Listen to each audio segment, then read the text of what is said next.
an individual can expect these things are on a consent basis.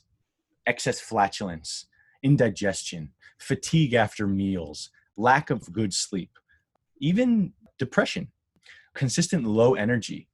All of these things are, again, on a consent basis. And the detox can begin to address all of those things. Hey, this is Dominic, and this is your home for the cutting-edge conversations on optimizing your personal performance, lighting up your sex life, and living a purpose-driven life of your own design. These are the topics that Dominic and I have both struggled with in our own lives and still don't always get right. This is Brian. Welcome to the Great Man Podcast.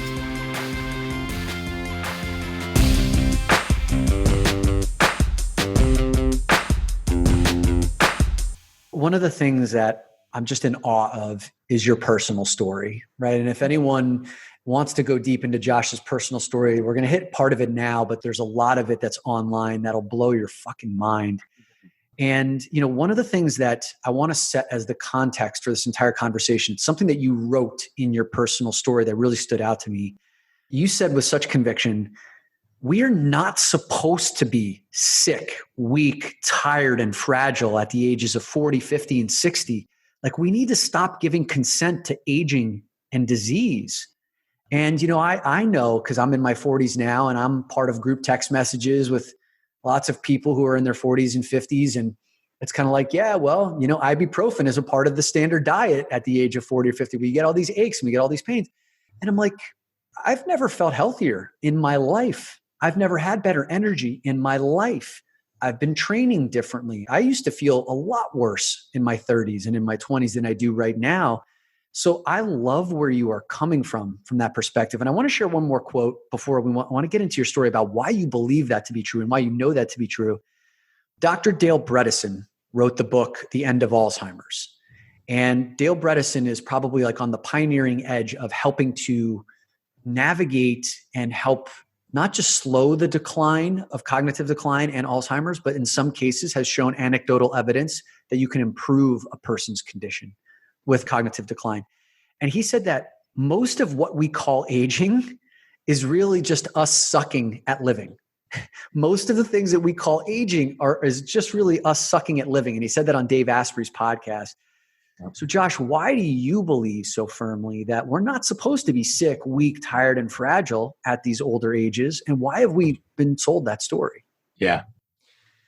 Everything on this planet exists on a consent basis. All of the things that we're experiencing, the fact that we're in quarantine right now, we are giving consent to being in quarantine as a global collective. The human consciousness is giving consent. We listen to these stories, we listen to this media, the government, and we don't really know what's going on, but everyone has completely dramatically shifted their life completely based on consent. This invisible virus, whether it's real or not, whether these people are dying or not, we don't actually truly know what exactly is happening. Obviously, I know there's deep stuff going on in the planet, but we don't know exactly, and we give consent and we say, okay, this is what we're going to do here. Similarly, we give within reason consent to aging. We give consent to disease. We give consent to this slow death that people are going throughout the world. Now, aging is obviously a natural earthly law, and even with no consent, we'll still, I'm sure, die. But some people claim to be immortal. Who knows?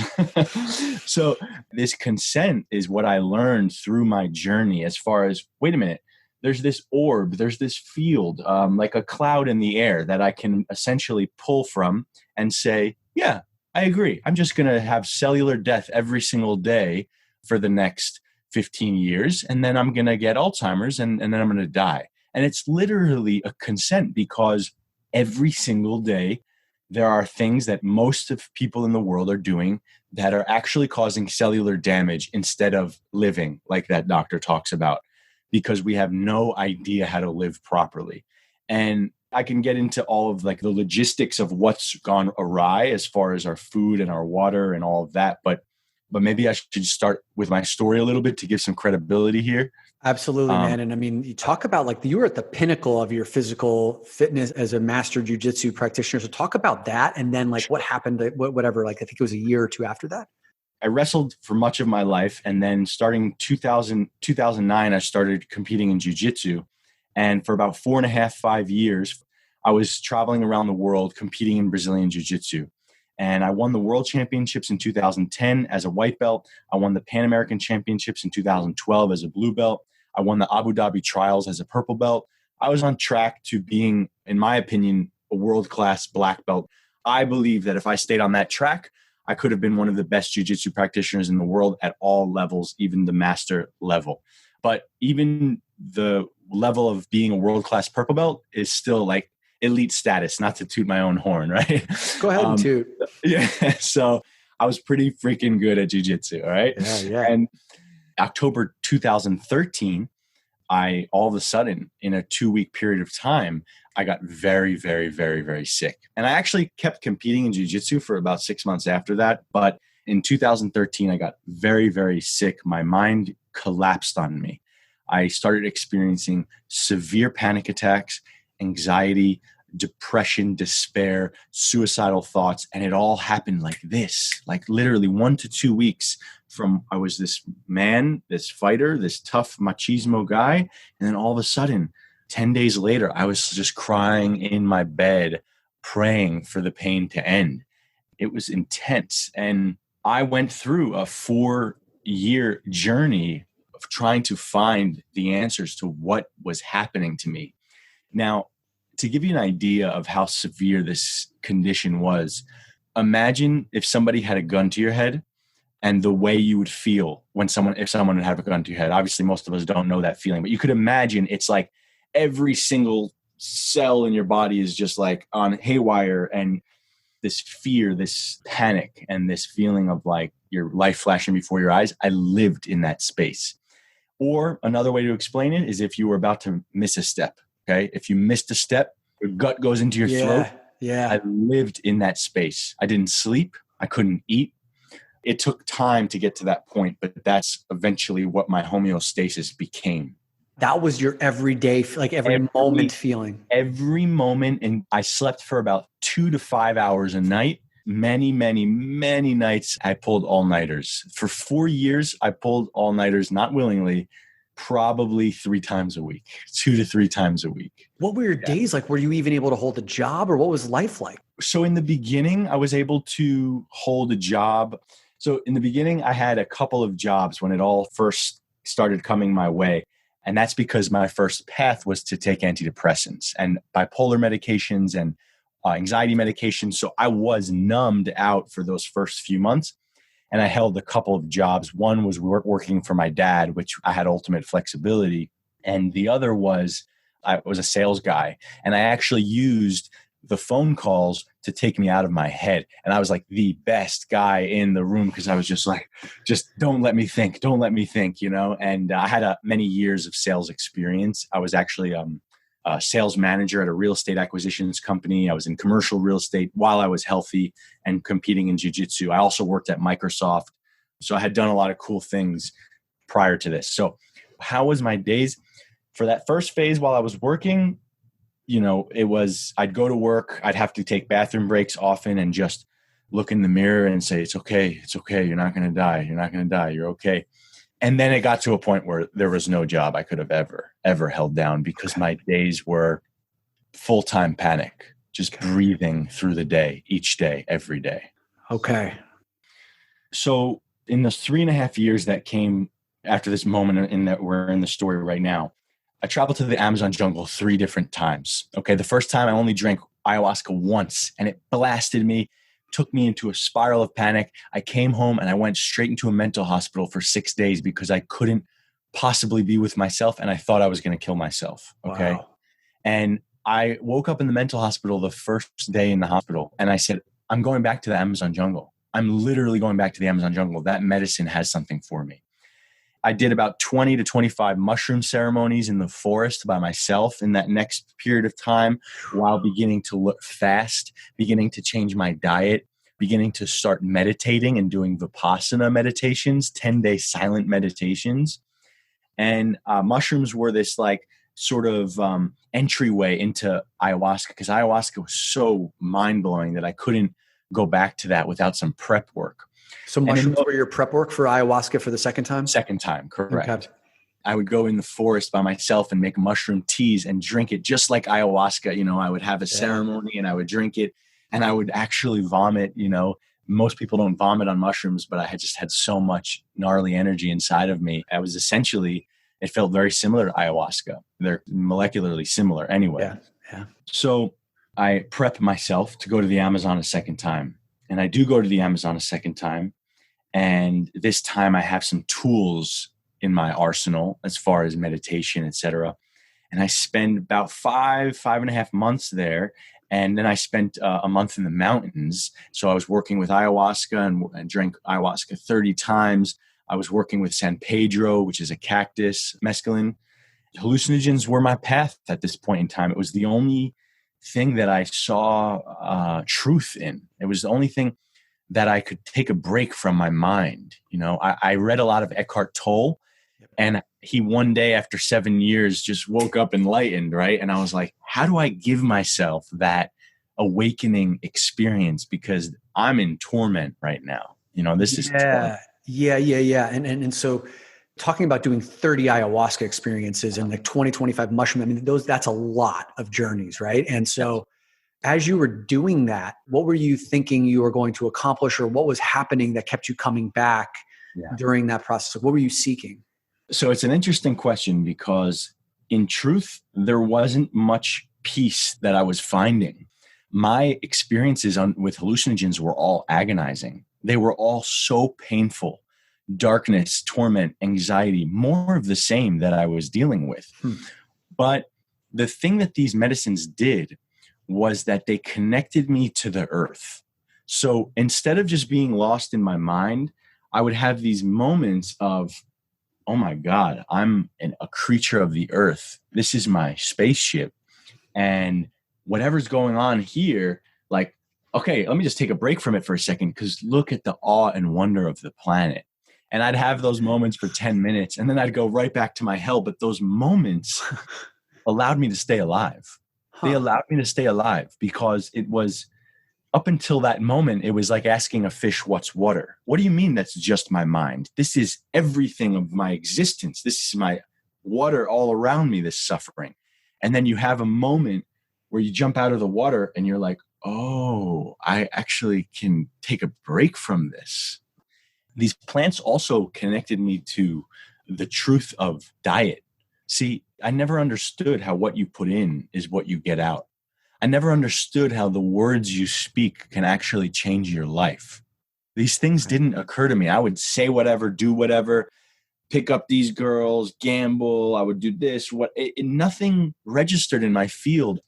I was actually manifesting my life through these actions and words, right? Right. So these medicines just taught me universal natural law.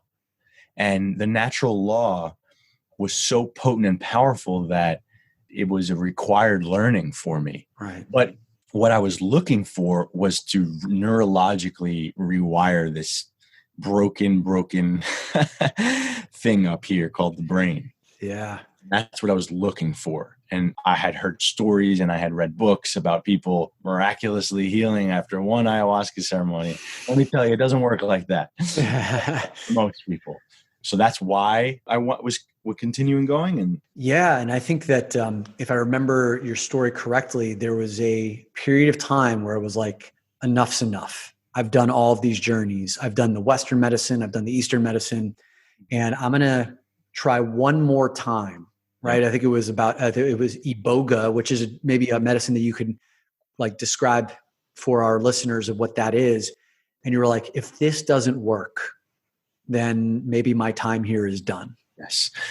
Right before the Iboga was a third visit in the jungle where I was in isolation. The only other time I spent this long amount of time in isolation, I was in the jungle, isolated from all humans, drinking ayahuasca 3 times a week, doing an apprenticeship with a shaman.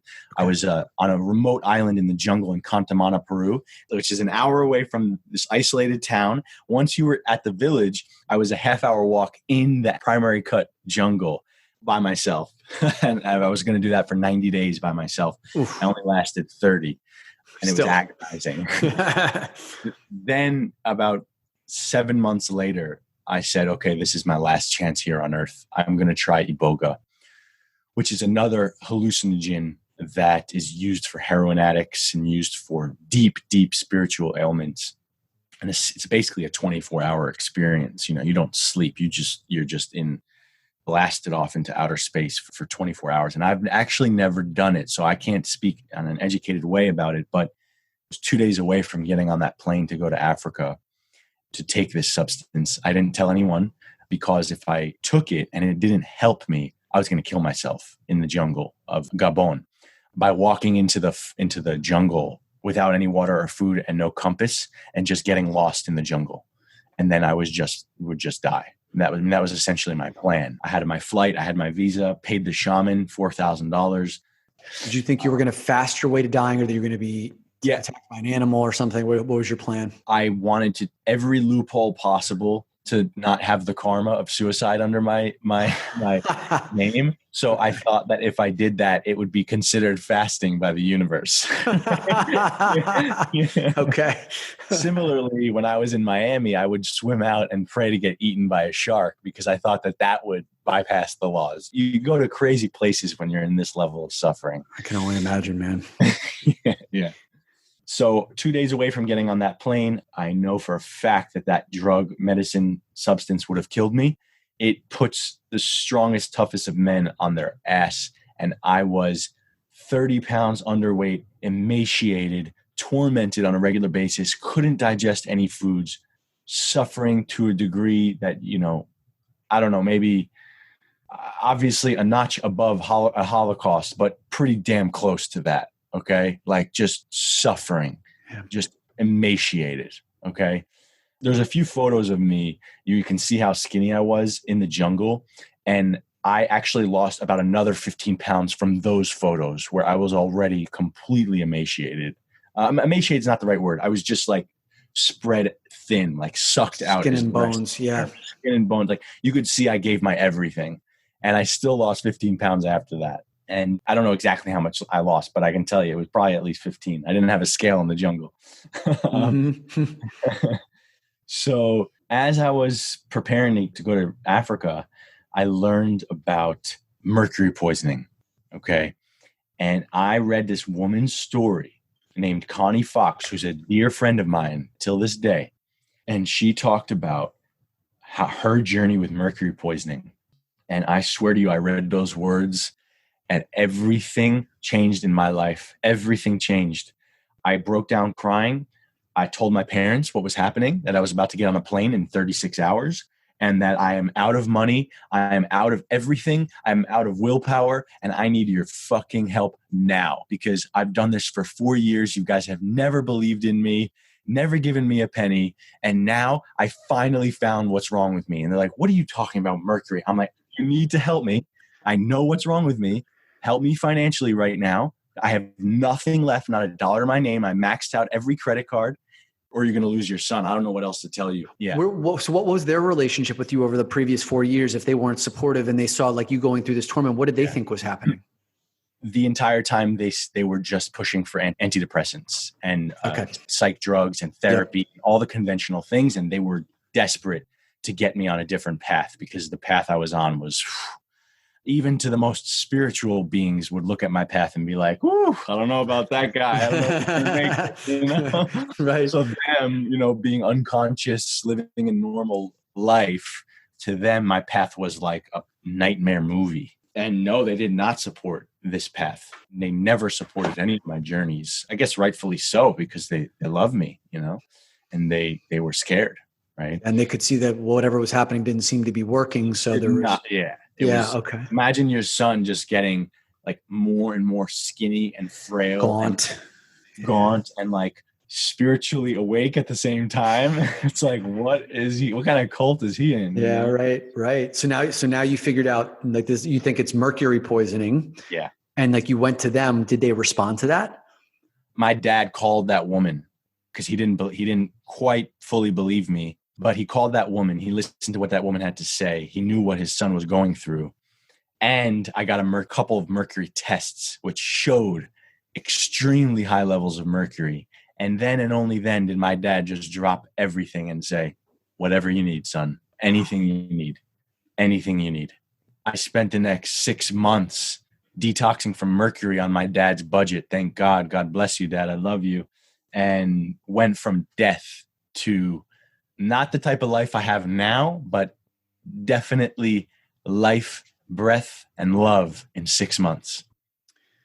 And so like when you figured out it was a mercury poisoning, you did not take that trip to Africa, which could have, who knows how that ended.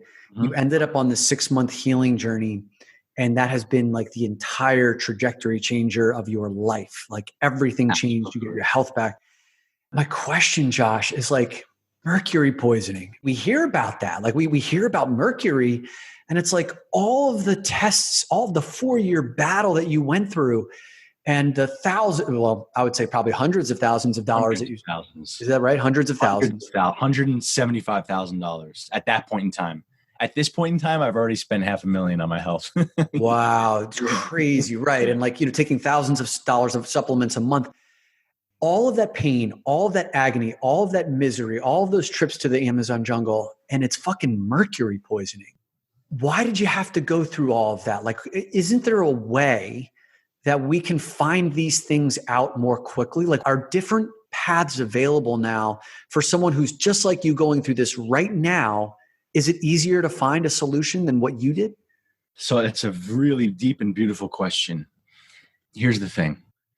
It's never the metals. And by the way, I had hundreds of parasitic worms come out of me as well through that process. Saw that. It's never the worms and the metals and the mercury that is the only issue. There are deep spiritual wounds, if you will, samskaras, energetic blueprints in a soul's field that attract or create an environment where the metals and the parasites can actually really thrive and damage and affect a human being. Imagine a wound being like this. They're only going to see the audio, right? I'm holding my fist up, okay? The metals and the parasites and all of this toxicity that we'll talk about the rest of the call is like a layer on top of this existing wound. Now, when you have levels of mercury like I had, no amount of work on this wound on the inside of the egg is possible of actually contributing to your change in health. There's too much junk in the way. And when you have levels of mercury like I had, it's neurologically so destructive that it seeps down into the core of that inner circle and really starts messing you up. Okay. Now, to say that mercury was the only thing is a misconception, because there were and are deep, deep wounds that existed that allowed these substances and traumas in my life to wreak havoc versus, another man could have similar levels of mercury and respond completely differently. Is that true? Yeah. It would be almost impossible for any man or woman on the planet to have the levels of mercury I had and not have a response, a pretty severe negative response. But one man can have mild levels of mercury and be crippled, debilitated. Okay. Another man can have pretty moderate to high levels of mercury and feel nothing. Okay. Feel nothing. Now, that doesn't mean that mercury's not affecting him. He just has structures in place. His health is at a level where this stuff hasn't gotten in there yet. It hasn't got to the tipping point yet. In the detox world, we call it the body burden point. Most people who get chronically ill, you'll see that all of a sudden, in 1 or 2 weeks, they go from being healthy, snap your fingers, and they're in a whole different state of consciousness. They'll all tell you, I have thousands of clients around the world in the past 4 or 5 years. They've all said, all of a sudden, I just felt like I woke up one morning and everything was different. And that's the body burden point. It's like the tipping point. Exactly. For the people who have that body burden point where everything just changes on a dime, it is a consistent theme that each of these people had some sort of emotional burden that had been unresolved, that had been stored in the body in some way, some trauma that allowed that fertile breeding ground for like this physical pain to show up? Yes, I would say 90% of my clients have deep trauma from young ages. Now, we're not talking about like they don't all have severe trauma, like they were raped or something, but they had issues with their family, divorce, parent dying, things that are obviously intense, but not like, they were beaten and battered and raped, right? That situation would create a magnet for illness as well if you don't heal it. But definitely most people have pre-existing wounds and traumas. I would go as far as to say that every person on this planet has deep wounds. Some people, I shouldn't say every, some people have like really awesome lives in this lifetime, right? And they don't have that, but it's few and far in between. The reason for that is because what happened to somebody doesn't actually matter. It's the response to what happened. There's something called a samskara in the Clair Vision school that I work with. Okay, it's created by Samuel Sagan.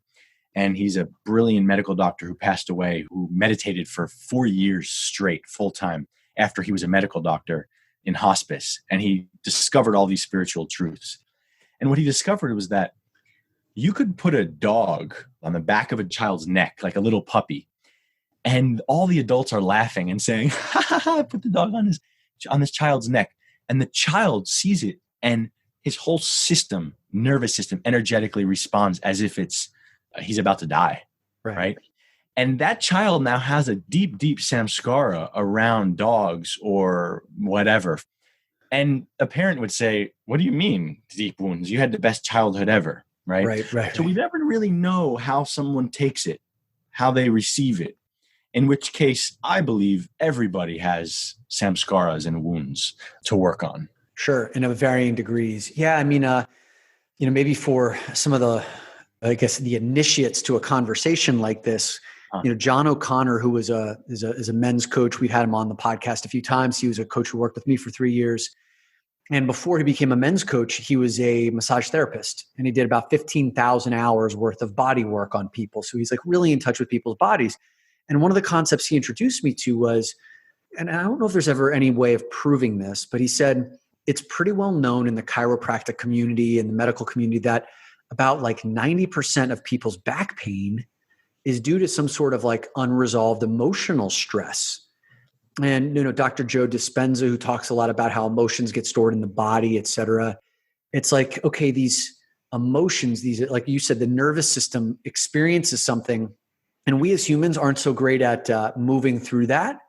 Like animals, we witness them in the wild, right? When an animal gets chased, whether it's like a gazelle or something like that, once it's out of the threat, out of being attacked, it will go by the water and then shake its body and release all of that, like that fear and frustration. Then boom, it's gone. But we as humans don't have a similar, at least conscious response to that. So we just like tighten up, it gets stored in the body.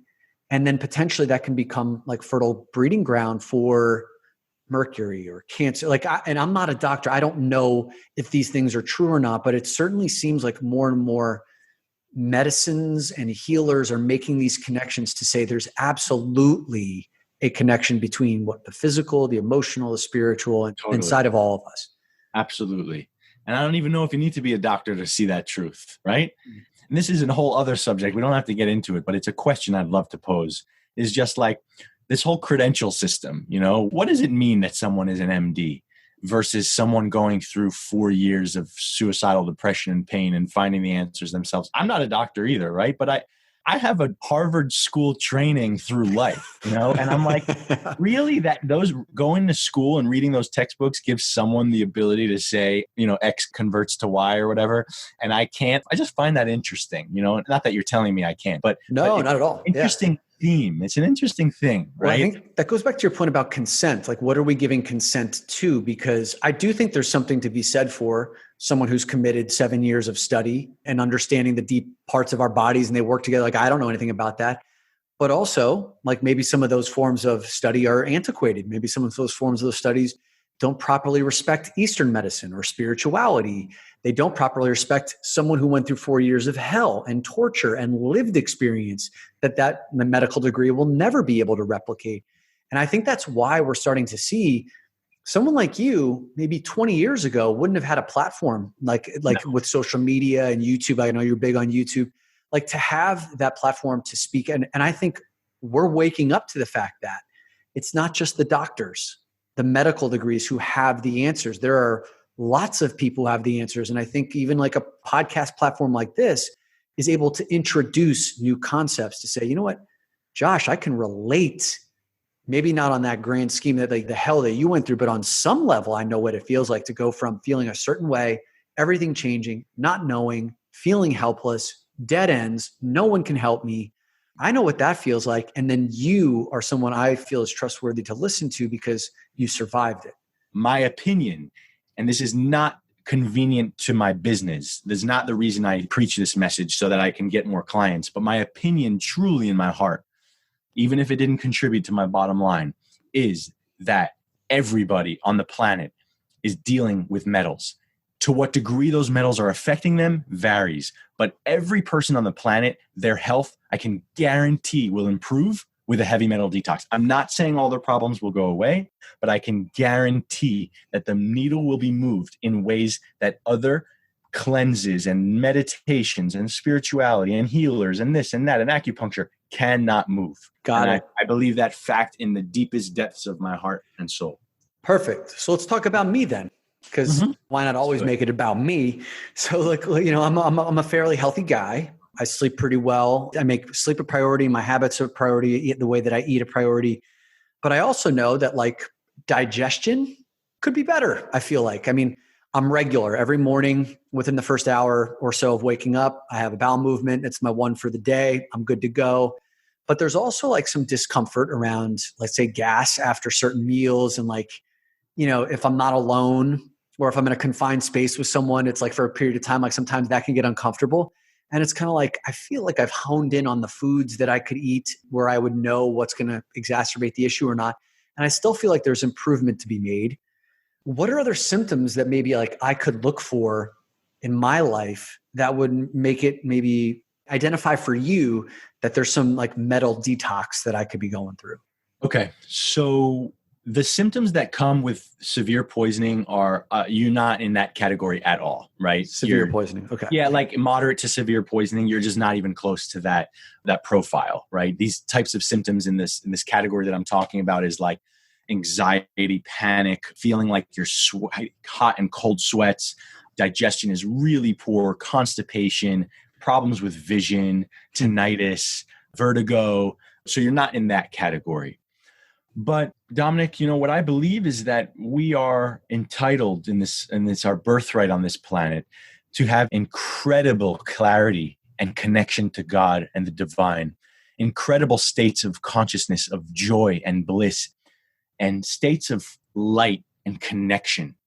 And what I would say to any human being is if that's not happening on a weekly basis, states of absolute awe and wonder, states of manifesting with the snap of your fingers, states of creating unbelievably powerful, beautiful things in a day or 2 days or 3 days, rapid manifestation. If you're not in touch with the flow of what's happening on a daily basis of how God is in every room, everywhere, the universe, God, creator, that is our birthright.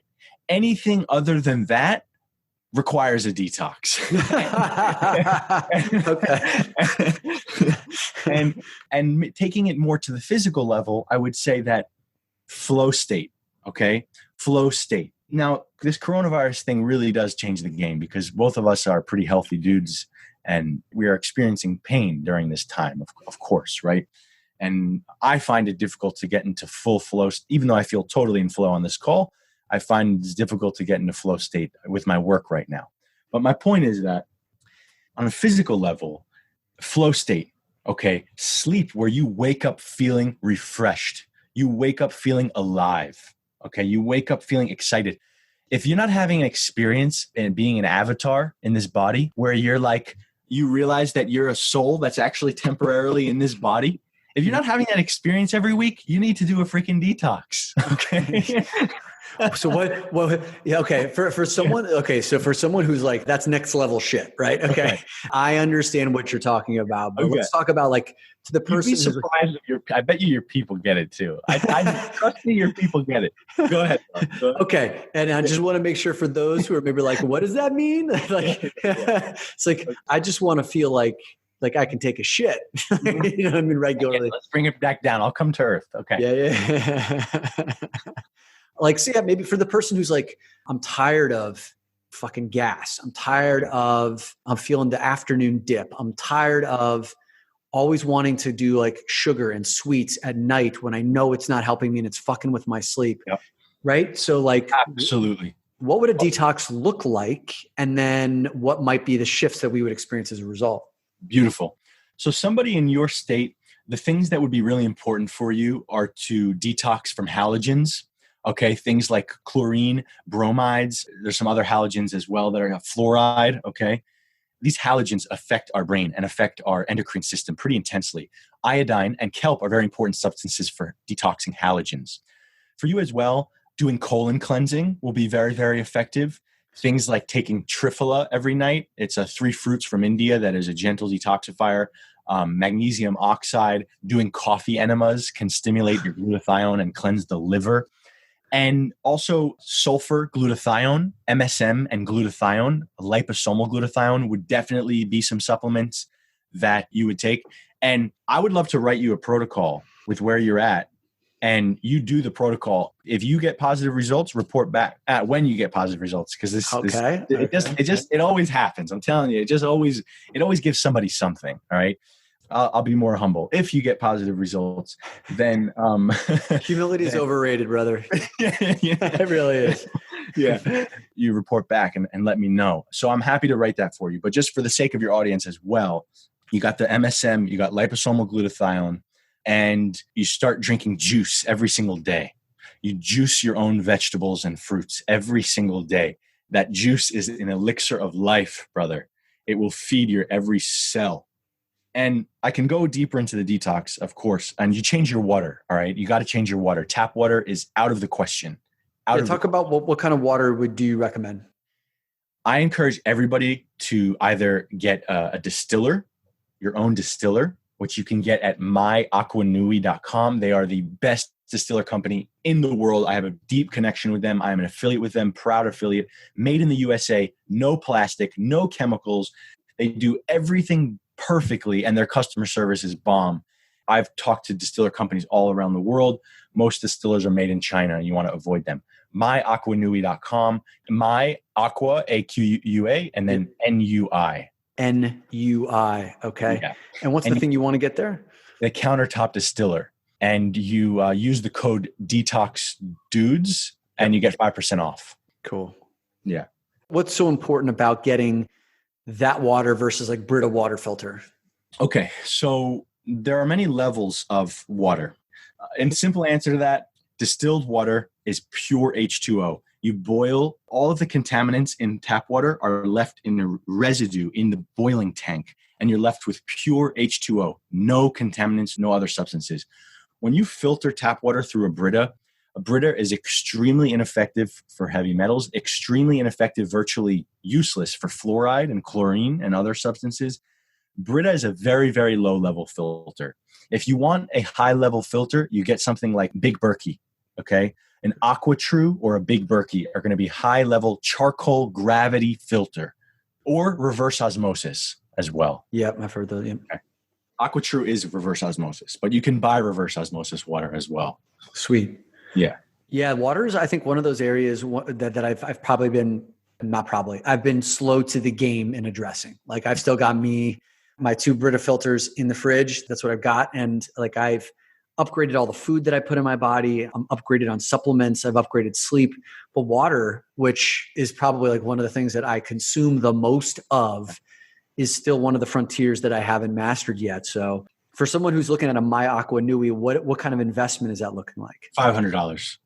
For a one-time purchase or a one-time purchase? All you do is pay for the electricity for the rest of eternity, and you get all the water you want. Oh, so what better investment?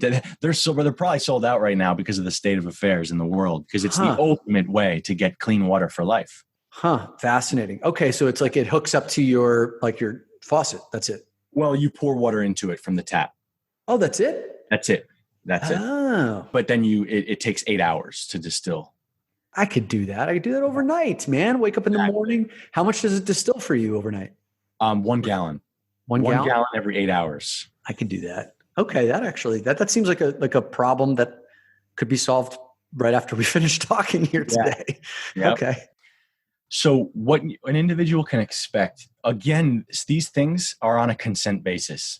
Excess flatulence, indigestion, fatigue after meals, lack of good sleep, even depression, consistent low energy. All of these things are, again, on a consent basis.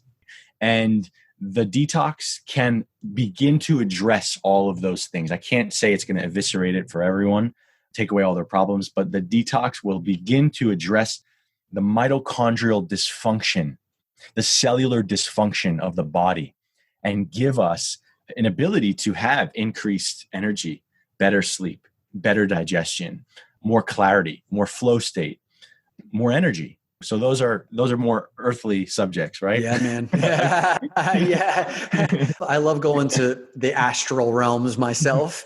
And also I like to know that like, if I do this, then I will fart less, even though I think farting is great. Like it's funny, it's hilarious. And there's always a time and a place for it. Yeah. But also like there's a time and place where it's like, I don't want to fart right now. So I used to have a problem with farting on dates, big time. Like I used to have so much gas that back in the day, years ago, I would hold in my farts on dates and I would get home. I couldn't even take the woman home because if she came home with me, I would get home and just like literally be curled over in pain from holding in my farts all night. Detox and you'll find your wife, you know? Detox and you'll find your wife. So then what's your farting life like these days? What's that sound like? I probably fart like 3 times a day, you know? That's fantastic. Like twice a day, 3 times a day. That's it.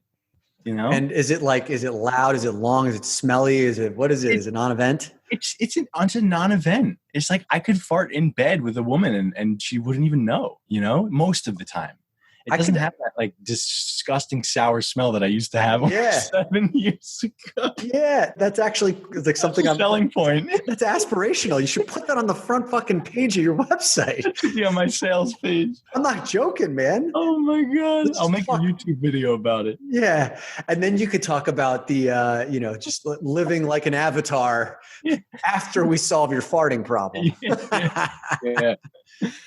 Dude, I think that would be an awesome way for us to wrap the conversation. But before we do, man, like this has been really helpful, man. Your story is both scary and inspiring. Scary in the sense of like how much hell you had to go through. And I know that's your journey, right? Because like it's what you're doing today and like you're providing help for so many people and inspiration.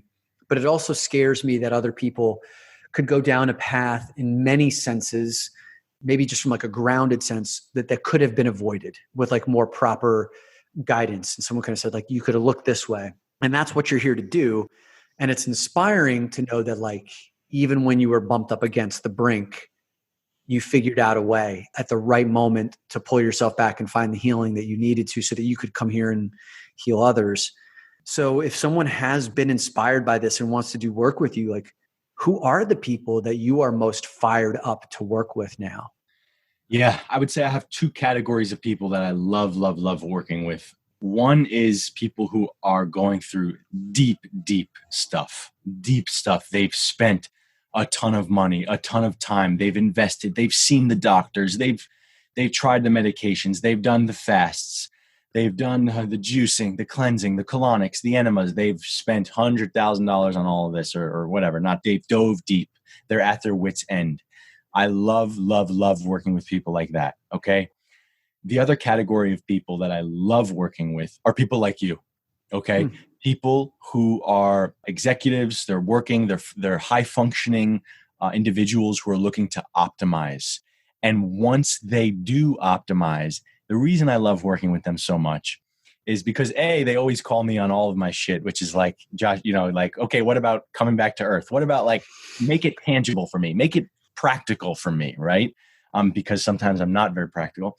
So number one, that's why I love working with them. Number two, once they see what it does to them, they have such an influence on humanity that they then share it with the rest of the world. And it grows. Instead of the coronavirus, it's the detox virus. And it grows in a good way to the whole planet. And that's why I love committing to those individuals as well, because it really helps change the world when these types of individuals see. And they have different goals. Their goals are to produce more. They're not trying to escape suffering. They're trying to produce. They're trying to get more flow. They're trying to get more clarity. They're trying to perform better in the bedroom. right? Totally. And so those are my two clients right now. Those two sets of clients. I have everything in between, but those are my favorite types of clients to work with. That's my one-on-one clients. I have a class and everything, and people from all walks of life invest in that class. And of course I have— What's that class? I have a detox masterclass, and that's on detoxdudes.com. And then I have tons of free stuff.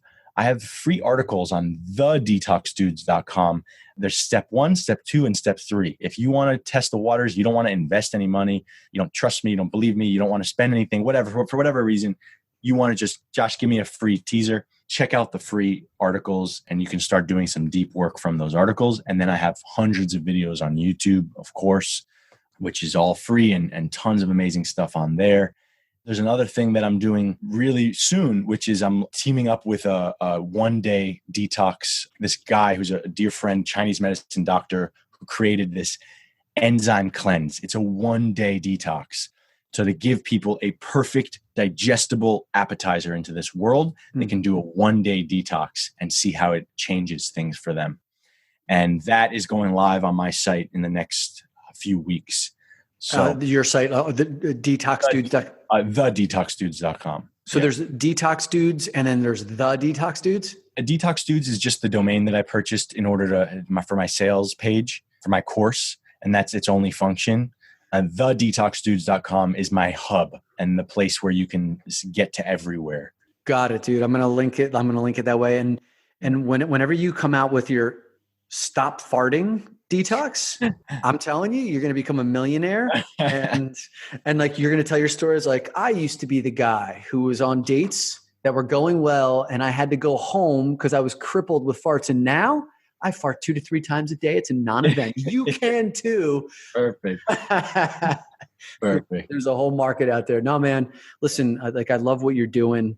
And I love the 2 categories of people that you're working with who have either tried it all and are still seeking, or people who are like, I'm here to optimize how I can feel so I can live in flow state. And I am in that category. It's like, how can I show up the best possible every single day so I can enjoy my life? I do know the experience that you're talking about, even though I was poking fun at you before, where it's like, I can stop in New York City with the hustle and bustle of everywhere and look at the sun, or I could look at the Freedom Tower and I can feel a sense of awe. I can feel like people and how everyone who's so different, we're all part of like the same city, like that makes me love this place. Like I can feel that on a regular basis that I did not when I was eating like shit, sleeping like shit, treating myself like shit. And that's the shit, like the shit that we're talking about right now. This is the shit that's like worth living for. So I know how important this stuff is, man. And the fact that you're contributing to that makes me want to be on the path with you. Beautiful.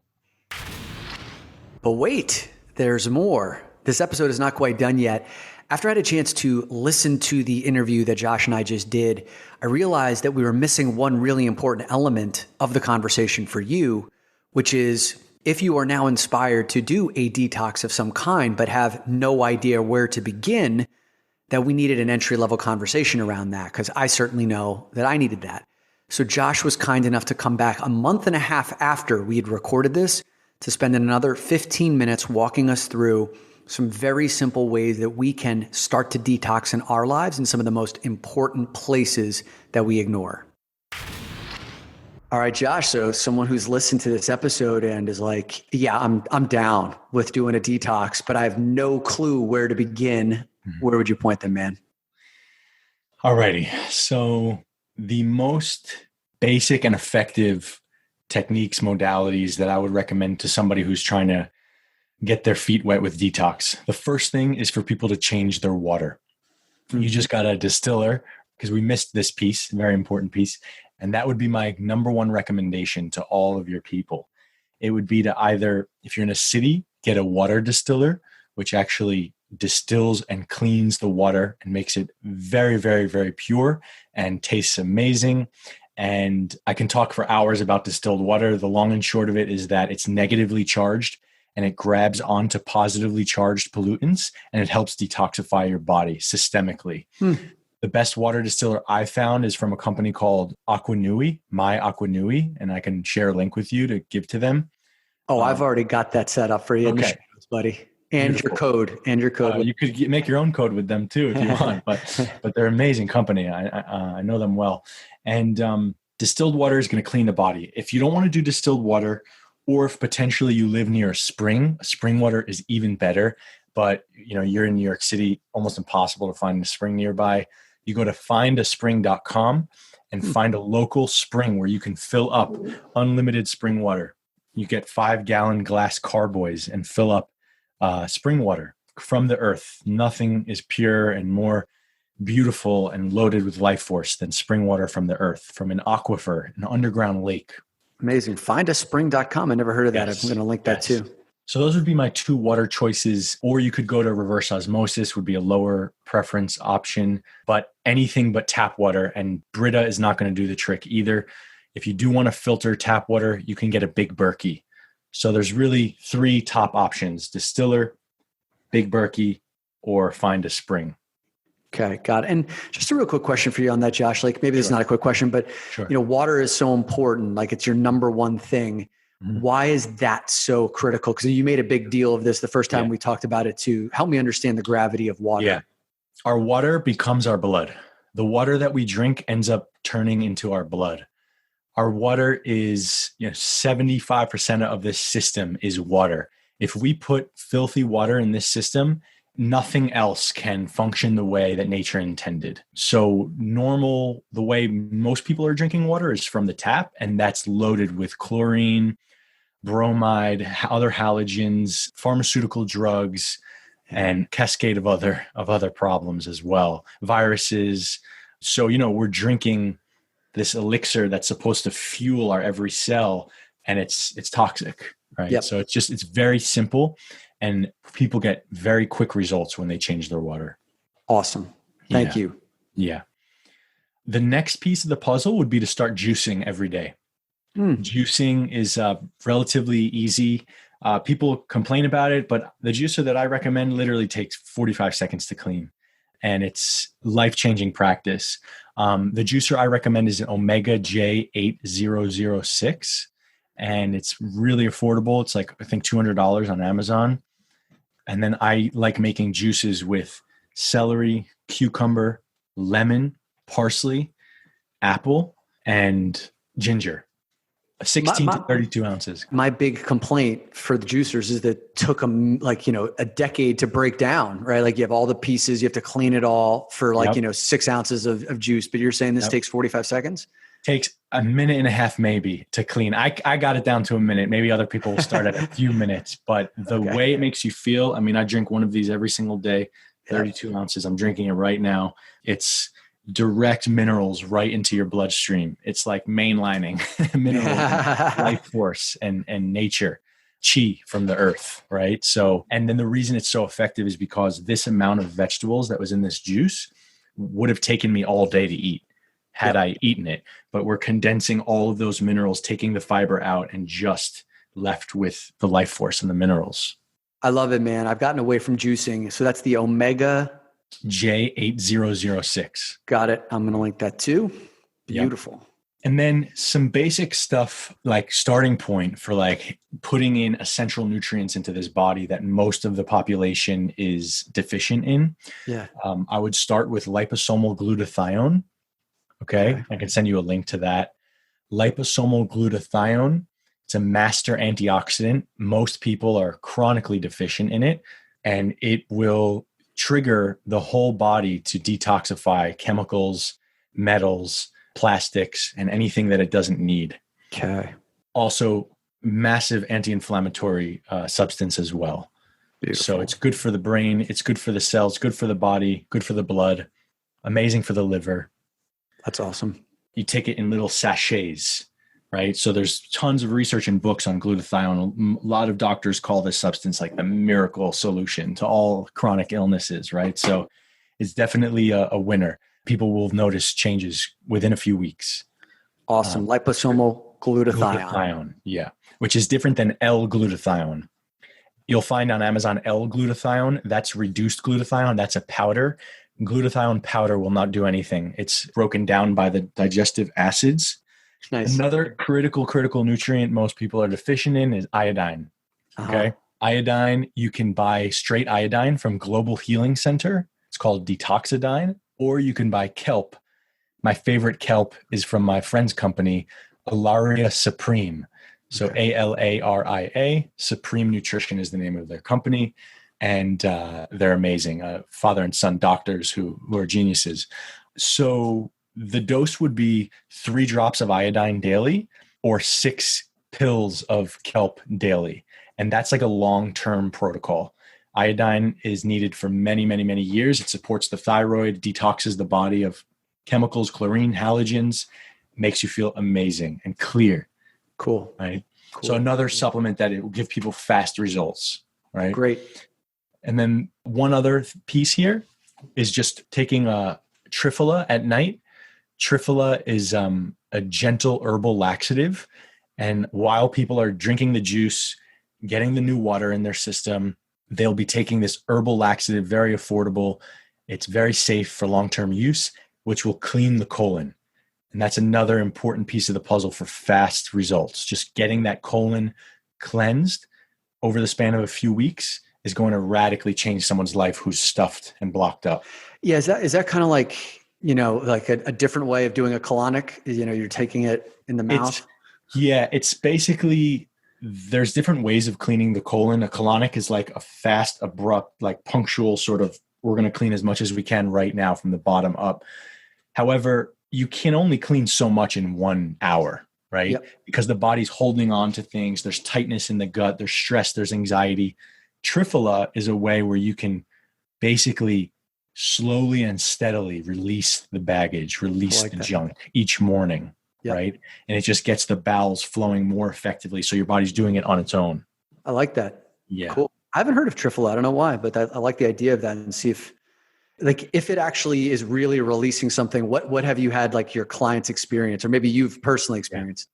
Well, with this formula, you won't really notice, like your stools may be bigger and maybe softer, and you may go to the bathroom twice instead of once or whatever, but the real stuff doesn't come out. This is all for low-hanging fruit, right? Beginner guide. Once you start going deeper and deeper, pretty much 8 to 9 out of 10 of my clients see visible worms in their stool. Wow. Visible tapeworms, ropeworms, roundworms, mucoid plaque, old rotting fecal matter that's been in there for 10, 15 years. God. Oh, God. Just the idea.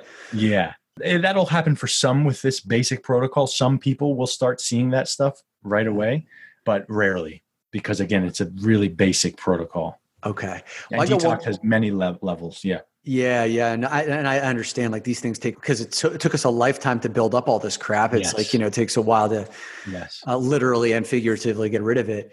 One more question I have for you about like this for personal uses. Like, I know you've done some videos about cleaning out sinuses. Yeah. And my sinuses have always been something that seemed to like just be like, I don't have a clear nasal passageway ever, almost ever. Sometimes I feel it and it's just like, wow, the idea to breathe through my nose and feel like I get all that oxygen. But I know I'm missing out on nitric oxide. I know, so like, what is something that you might recommend for someone with sinus blockage? Yeah. The sinus blockage, in my experience, comes from a few different things. The most difficult to treat would be deviated septum, right? That's a physical thing, right? It's a physical thing, but many people have it. Okay. And the best treatment I know for that is actually a guy in Germany. I've gone 3 times to this guy in Germany who does cryotherapy on the sinuses and the tonsils. And he takes this steel pipe and he freezes it with liquid nitrogen and he sticks it up your sinuses and it forces stem cell growth. It's like, again, like cryotherapy for your body, but for individual part. That's the number one treatment I've found for chronic infections or deviated septum. If you don't want to go to Germany and you want to try a lower tier approach here, iodine and salt. So you do netties with 3 to 4 drops of iodine and a teaspoon of salt. When you say netties is like a little pot that like you kind of stick in one nostril and you allow it to come out the other nostril. Iodine is amazing at killing bacteria and viruses and other pathogens. And a lot of people have issues in their, I think it's called the Myers ring. The Myers ring is the sinuses, the ears, and the throat. And they're all connected. So when I had infections in this area for a while, when someone has infection in one of these areas, all other areas can be affected when it's not taken care of. So you kind of have to take care of a sinuses, you would gargle with salt water, you would do a neti with salt water, you would clean your ears with many different ways of cleaning your ears, but neti with salt and iodine in the nose could be a place to start. Also, you can actually do nasal sprays. So Restore for Life. Restore makes a spray that actually heals the mucous membrane in your nostrils, in your nasal passageways. You can also make your own nasal sprays with salt and with probiotics and water, and you can squirt probiotics up your nose. I hate the sensation of squirting anything up my nose. This is why it's like so hard. Like the neti pot drives me to, there's something about something going up my nose that's just like, I have such resistance to it. Like, you know what I mean? Like it has to be done. I guess so. Yeah. Like it has to be done. There's certain things I'm a wimp about, and I just don't know why, but like, that's one. I have a neti pot over here. I've got iodine. I've got salt. You got to breathe through your nose, man. Yeah. Whatever it takes. Okay, man. I'm on that. Josh, is there anything else that you think we missed for the absolute beginner around, starting a detox, or like, is this these three things that you've given us plus the sinus a good place to start? I think that's a really good place to start. When people want to start diving deeper, I have many articles on my site of different protocols and my YouTube channel and all of that for people to dive deeper. So I like giving people like a taste or a dose or like an appetizer, if you will. And if that moves the needle for you, then chances are deeper levels of detox are going to radically transform your life. So what I would say is like sleep. I guess sleep would be just another subject to get dialed down. Blue light blocking glasses, super basic, easy, so practical, which I'm sure all your people know about. Shutting off the Wi-Fi router at night. If everyone could just shut off the router at night, or put a timer on their router, buy a $10 timer on Amazon. That would be another basic thing that can move the needle. And the reason for that? Electrosmog. So electromagnetic frequencies from radio antennas, microwave antennas, cell antennas, routers, cell phones. These frequencies are not harmonious with nature, with our body, with our organs, our blood. Our body does not like this onslaught of frequency 24/7. And we are living in an era of a massive electrosmog. Everywhere you go, there's electromagnetic radiation frequencies. We never had that. Before radio waves, we didn't even have anything traveling through the air except for nature, So it's a big problem, and it will affect your REM sleep. Okay, cool. That might be something to try. Like I know Ben Greenfield, like who's, kind of maniacal about this stuff, doesn't even have Wi-Fi in his house, built like a Wi-Fi free house. Right. So that could be something that I test out and see if it it's one of these things where if you do it for like a week, you're not going to notice any difference. Maybe it's like, you feel it a little bit, some people, but like this is kind of something that you have to commit to long-term, ongoing. Like a lot of these things that we're talking about can be dramatic, if you do something like in a short term, but tell me if I'm wrong about this, but it sounds like most of this stuff is cumulative over a longer period of time. 100%. If someone's looking for something very quick and like needs to make a shift quick, you can do a 5-day fast, like a 5-day juice fast. Those are punctual activities that will shift you. Most of the time when you come back to food, you end up with all your same problems, all your same stuff. It's like the fast became some sort of dream. Sometimes fasts can change the trajectory of someone's life, but all this other stuff that I'm talking about is marathon. It's like slow and steady. You do it for months. And sure enough, the cumulative effect is like, whoa, I feel a lot better this month than last month. And then 3 months go by. It's like, wow, I feel just more clear, more vibrant. Again, some personalities need that punctual 5-day, like, I feel like shit, I need to change now, right? And for those cases, I wrote an ebook on how to do the best 5-day fast ever. I can give it to all your people for free if that helps. Man. That'd be awesome. So I'll send that over to you, and it's called the 5-day resurrection, because you will feel resurrected from the dead. That's awesome. Man, I appreciate that. Is that available on a download? I just have a PDF. Yeah. All right. I'm trying to think of how I get that to our listeners, but yeah, please send it to me. I can put it online on ClickFunnels, and then it'll have a link, a URL, and then you can just share the URL. That'd be beautiful, because what I have in the show notes is like all of the links to your website, to your YouTube page, all of like Josh, everything that you've referenced in the podcast. I have it all in one spot. And if I could just put one more link there for your 5-day detox, that'd be amazing. For sure, yeah. Cool. Well, Josh, thank you, man, for hopping on and doing this and making sure that like the men who are listening know where they can step in. Yeah. And like we were saying before we started hitting record, I know there's there are some men out there who are going to take this stuff seriously and their lives are going to change because of it. So thank you for coming on and sharing your wisdom, man. I hope so. Thank you. Hey, did you get something of value out of this podcast? If so, I'm going to ask you a favor. Would you be so amazing as to go over to Apple Podcasts and leave us a rating and a review? Your ratings and reviews can show someone who's just discovered our podcast for the first time that we are worth listening to. And that way we can reach a wider audience. So please head over to Apple Podcasts, leave us a rating and review. You rock.